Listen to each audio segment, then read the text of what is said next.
Local and live, covering Franklin and Washington counties, it's Let's Talk Tristate with Tiny and Katie. Let's talk Tri-State.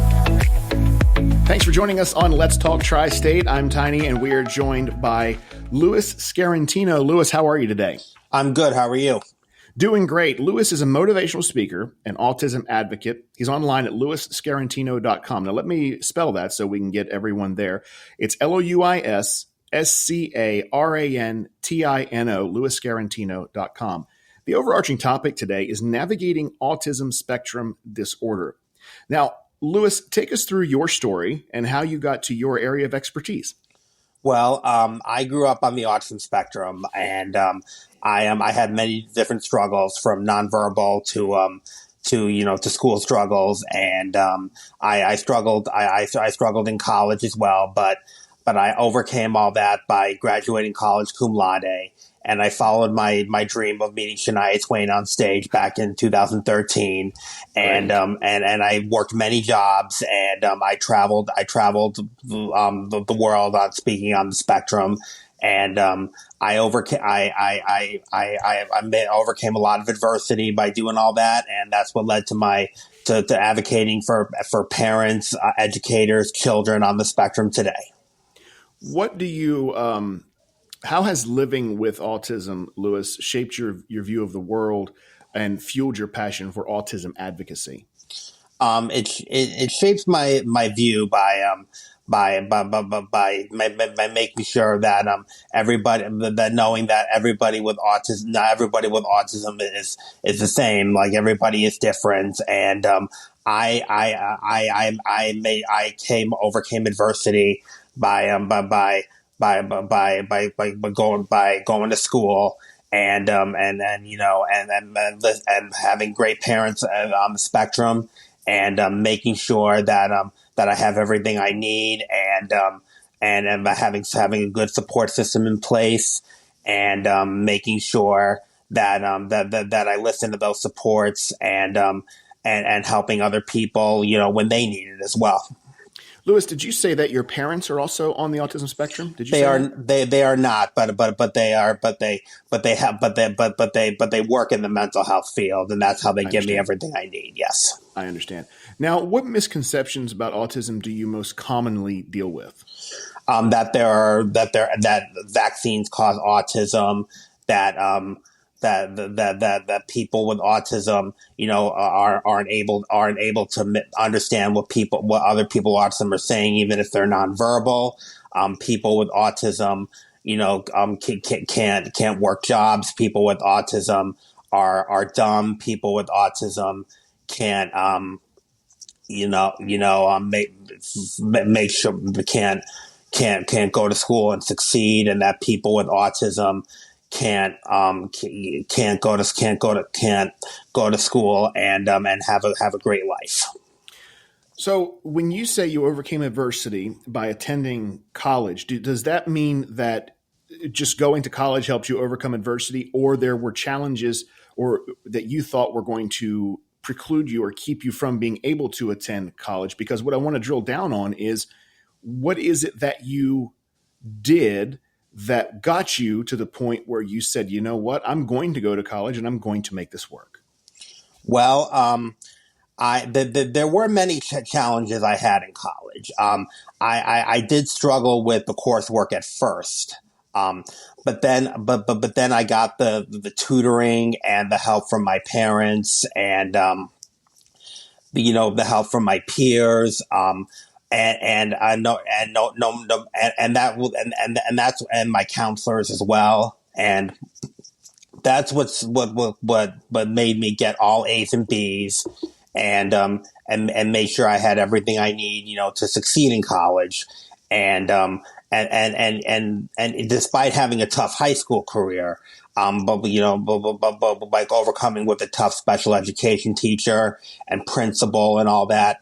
That taught me I was going to really succeed in college, and by listening to everybody, whether it was my peers, my staff, my parents, and I was going to have all the keys in place to make sure college worked.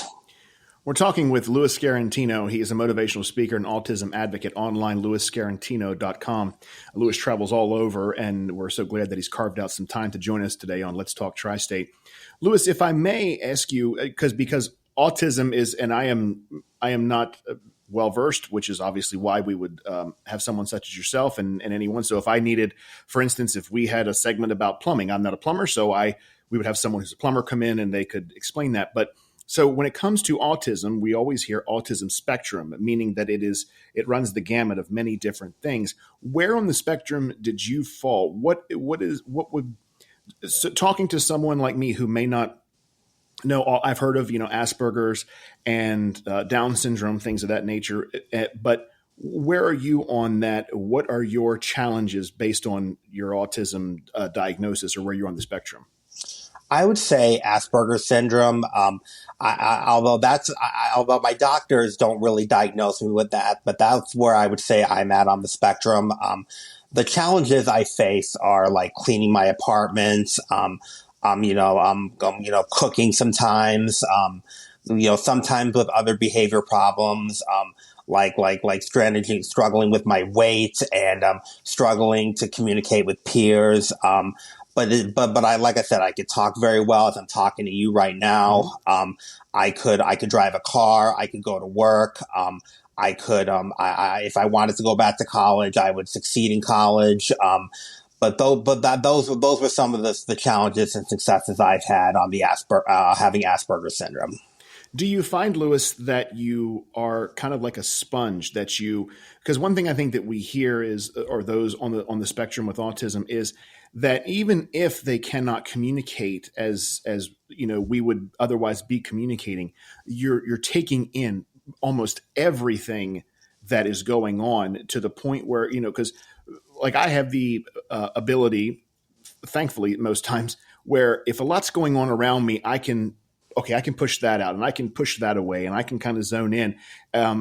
For you, though, it's both a blessing and a curse, though, from what I understand. Well, maybe not for you, but for a lot of folks on the autism spectrum, is that they have a difficult time really honing in on one particular thing or the task at hand because everything is stimulating them and they're taking everything in. Is that where you fall as well?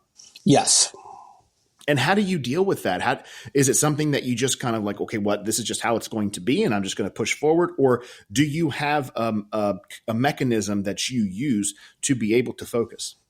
Well, I do have, I do listen to, I do, what I do is, if there's something a challenge that I'm facing, I call I call my mother or I call my behavior specialist, and we talk about the specific plan we're going to do to solve that particular problem. And if that doesn't work, we try the next strategy. Excuse me, allergies today. I got you. We try to find a plan, until something works.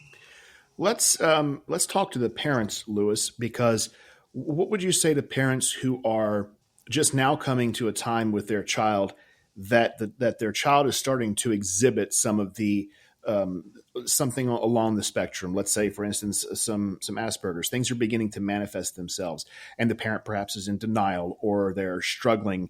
They've, quote unquote, we've reached our wit's end. What would you say to parents so that they are less likely to be inclined to give up?